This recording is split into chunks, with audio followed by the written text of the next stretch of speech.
Alright, hey, what's going on? I'm Zach here at K&K Flyfishers in Overland Park, Kansas, and today we're going to be tying a pattern that I've been tying for one of Kevin's upcoming bonefish trips called the Crimp.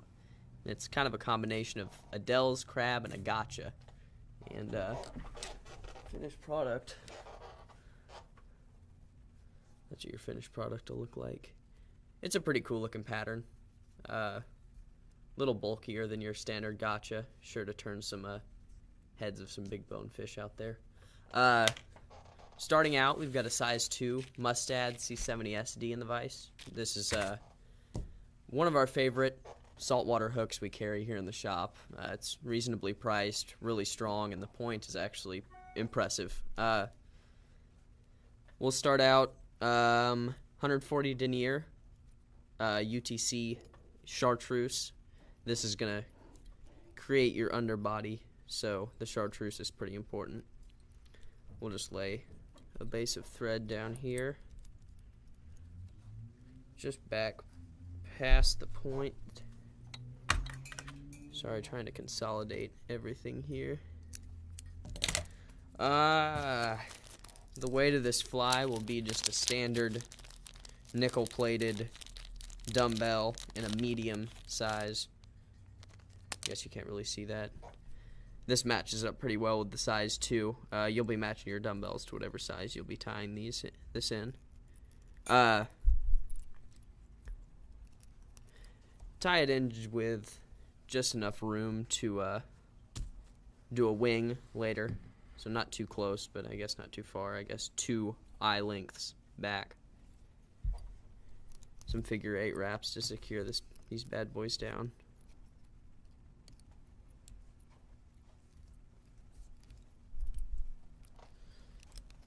Square wraps to cinch them. Make sure they're straight. Okie doke. Next thing we're gonna do, we got some tan, craft fur, and we're gonna cut a fairly thin section of this. The way I've been tying them has been fairly sparse. They look a little better that way. The body gets a little thick if you start building up materials. And this is some pretty short craft fur, so we're working with the length we have. This seems to be about perfect. Just about 1.5 the length of the hook shank is what I'm tying here. We'll secure those, or that clump of material right there behind the eyes. And we'll wrap this all the way up past the hook point. We want it to kind of fold down just a little bit to give us a little bit of that extra, a little bit of extra body to work with.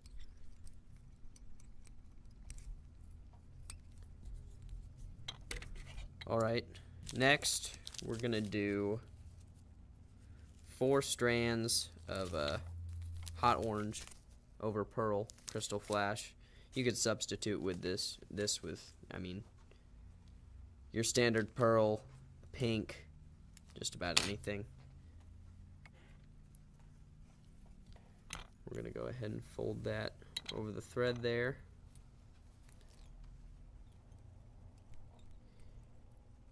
And just tie this right over the top of that material right there. I'm going to cut this with the flash just off the back end of where that craft fur ends. Alright, next I've pre-made some mono eyes here. For this we used just a section of 80-pound hard mono, burned, and then we colored the ends with Sharpies. I know you can buy these, but it's more fun to make them yourself. Plus the bulk of that 80-pound mono is quite a bit more than what you get with the regular mono eyes you buy, and like I said, the bulk of that body does look good in the end. So that adds to our ability to make that happen. Oh, somebody's coming in.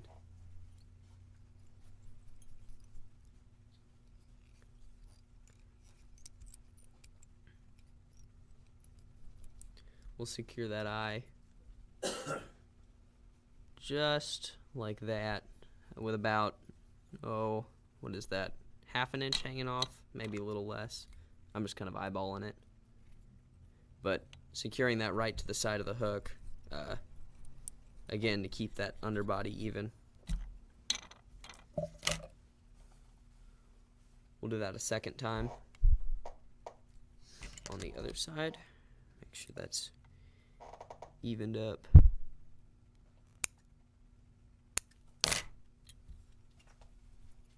Close enough for me.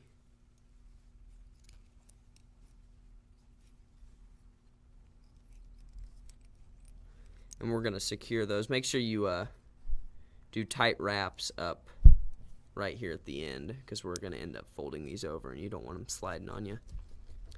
Go ahead and make sure you cover all of that mono there.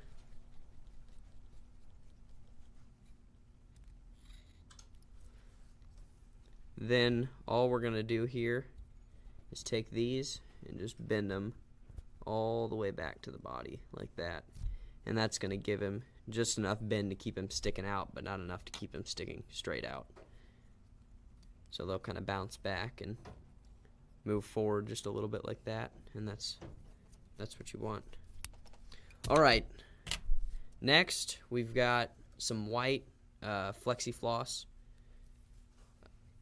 We're going to do one strand of this, but instead of tying it on all boring like that, like it already is, we're going to take it and actually color the ends with the same red Sharpie we used to color those eyes in.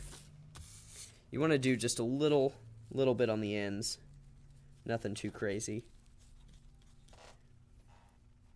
Just about that. Just add a little color there. And then we're going to lay these little rubber antennas here to match up just about past where the crystal flash ends.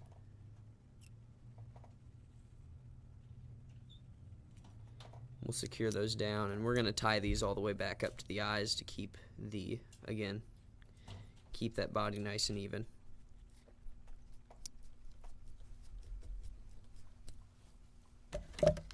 Trim the ends off.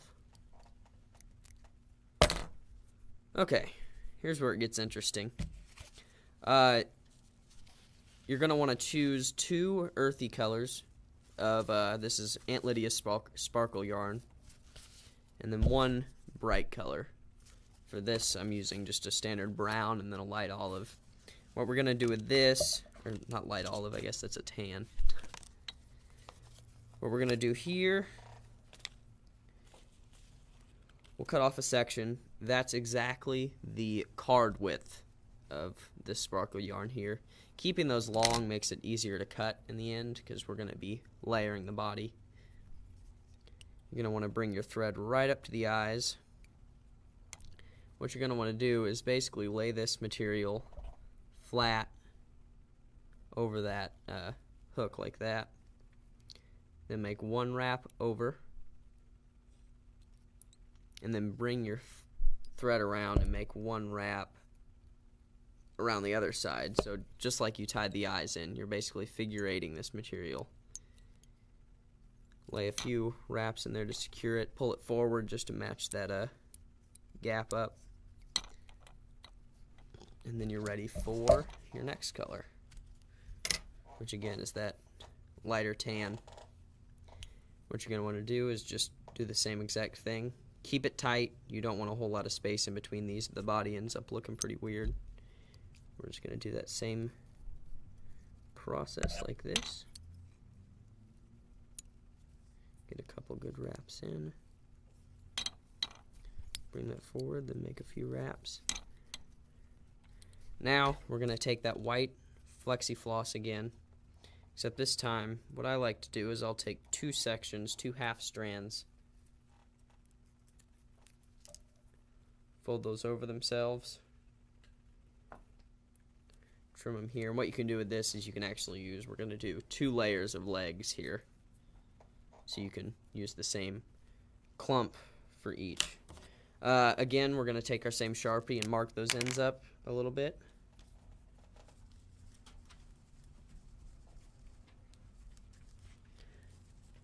Make sure you get some good even coverage.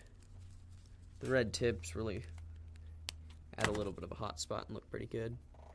We're gonna have these extend about halfway up the crystal or the craft fur there. Even these up a little bit, just like that, and we'll just tie these in right behind those two clumps.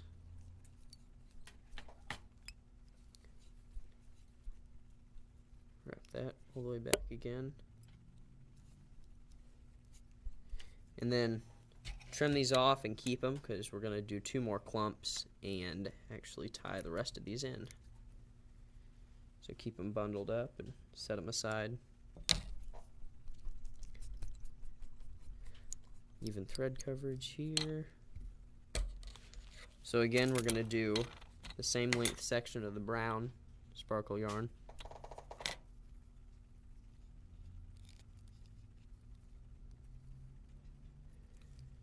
Figure 8 that bad boy in there.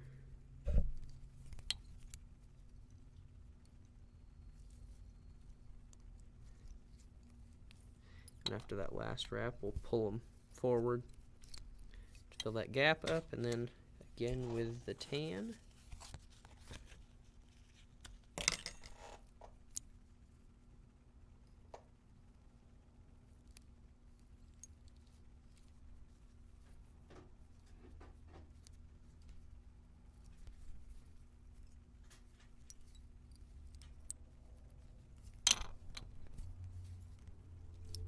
So you can see we're getting a pretty cool looking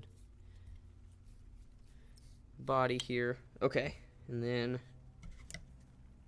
you're going to take that same clump of 4 flexi floss legs, mark them up the same way as you did the group before.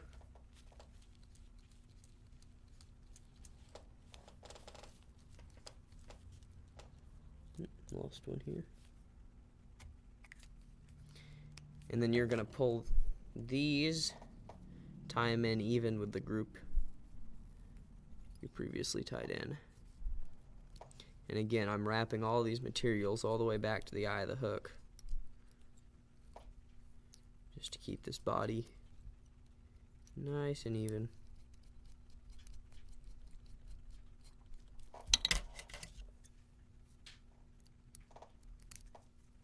These are kind of flaring a little straighter up than I would like them to be. Means I tied them too close to the yarn, but it's okay. I'll correct that with this. We'll do looks like I got room for one more group of the sparkle yarn here. So we'll do the same brown.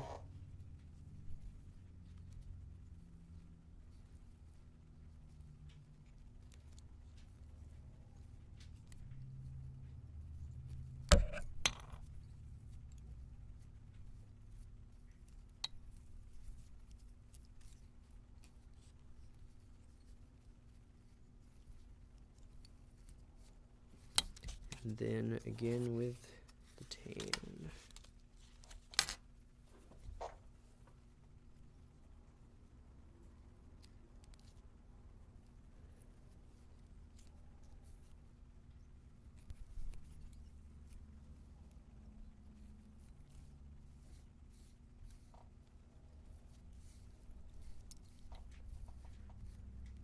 Now usually when adding in the orange hot spot here, I'll just base it on how much room is left after doing that, because sometimes these get kind of inconsistent because of the thickness of that sparkle yarn. It varies quite a bit from pack to pack, and even different sections of the spool can be slightly different. So on this one, I'm going to go ahead and add one more section of the brown.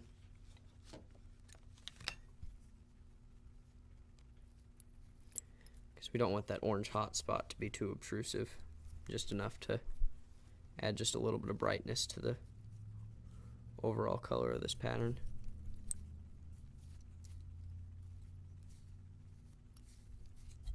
Alright, so that's about the amount of space you want left over. Hopefully we can fit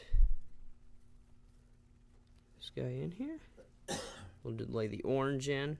Just wrap it in just the same as we have the previous ones. We're actually going to pull that back.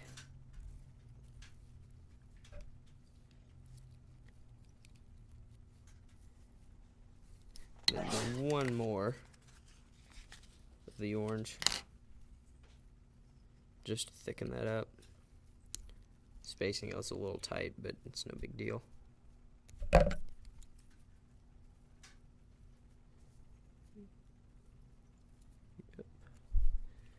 Perfect.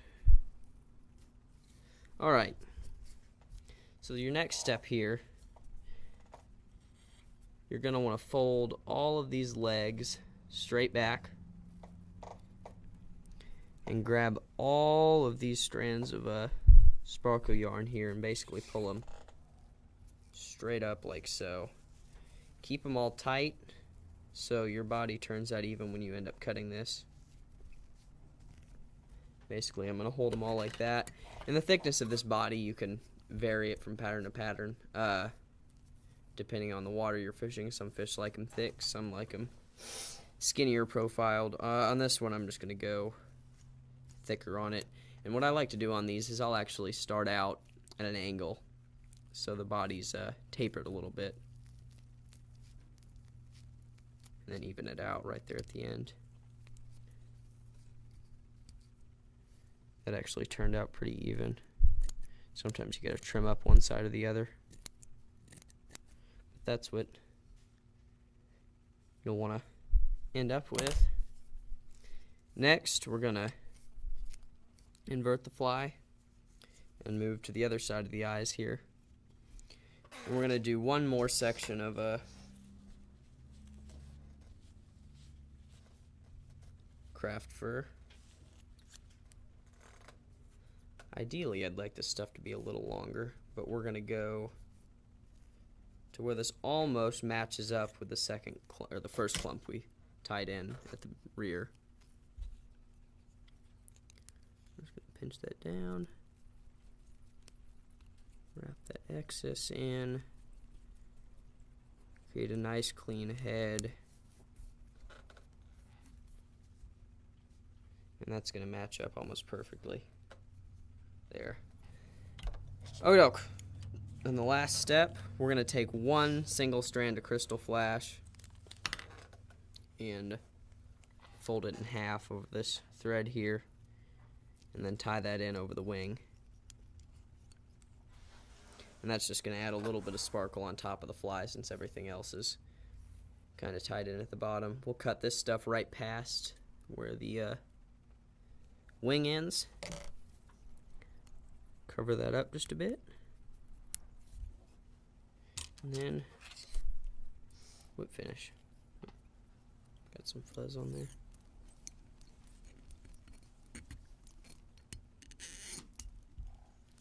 I'll add a double in there just for good measure since I don't have head cement on me. And that's it. The crimp.